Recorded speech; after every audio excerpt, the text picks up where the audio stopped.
எங்களுடைய மறைந்த தாத்தா திரு துரைசாமி கொண்டவர்கள் தான். அவர்கள் தான் எங்களுடைய முகவரியே. நேர்மையான தலைவர், அப்பழுக்கிட்ட தலைவர் தமிழகத்தில் இருக்கிற ஜி.கே. வாசன் ஐயா மட்டுமே தான். இந்த நேரத்தில் மிக முக்கியமான நன்றி சொல்வது எங்கள் குடும்பத்தின் சார்பாக ஐயா மூப்பனார் ஐயா குடும்பத்திற்கு தான்.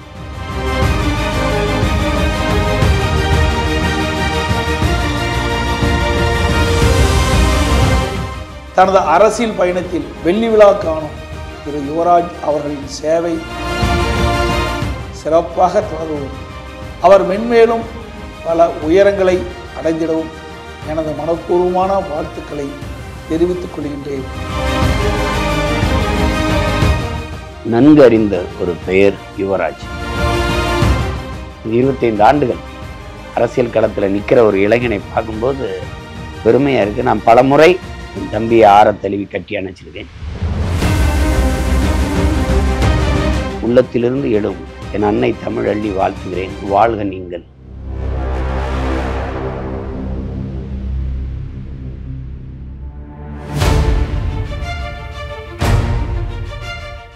இருபத்தி 5 ஆண்டுகள் அரசியல் பயணத்துல ஒரு காலச்சுவடை முடித்துவிட்டு அடுத்த காலச்சுவடத்துக்குள்ள கால வச்சிருக்காங்க. இது ஆச்சரியம்.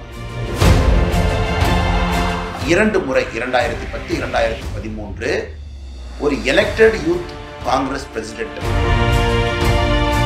இது ஆச்சரியமா தமிழகத்தில் பார்க்கும் பொழுது கடைசியாக நம்முடைய காங்கிரஸ் கட்சியில பெருந்தலைவர் காமராஜரையே இதே போல எலெக்டட் காங்கிரஸ் பிரசிடென்டா இருந்தது. பாருங்க, அதே பாதையில் ஒரு பாத யாத்திரை கன்னியாகுமரியிலிருந்து சென்னை வரைக்கும் பாத யாத்திரை எல்லா தொகுதிக்கும் போய் அந்த நேரத்தில் அவர்கள் சார்ந்திருந்தக்கூடிய அகில இந்திய காங்கிரஸ் கட்சி சாதனைகளை மக்கள் மன்றத்தில் எடுத்து இன்னும் உங்களுக்கு குறைந்தபட்சம் 50 ஆண்டுகள் பொது வாழ்க்கை. சகோதரர் சிரிக்கிறதா தெரியுது. இன்னும் பெரிய ஒரு வீரியத்தோடு எழுச்சியோடு உங்களுடைய வெற்றி பயணம் தொடர்கள். நேற்று வரைக்கும் நான் அவருடைய வயசை 25 தான் நினைச்சிட்டு இருந்தேன். 25 வருஷம் எக்ஸ்பீரியன்ஸ்ல அந்த பதவியிலேயே 25 வருஷம் அரசியல்லையே இருந்திருக்கிறார் அப்படின்னு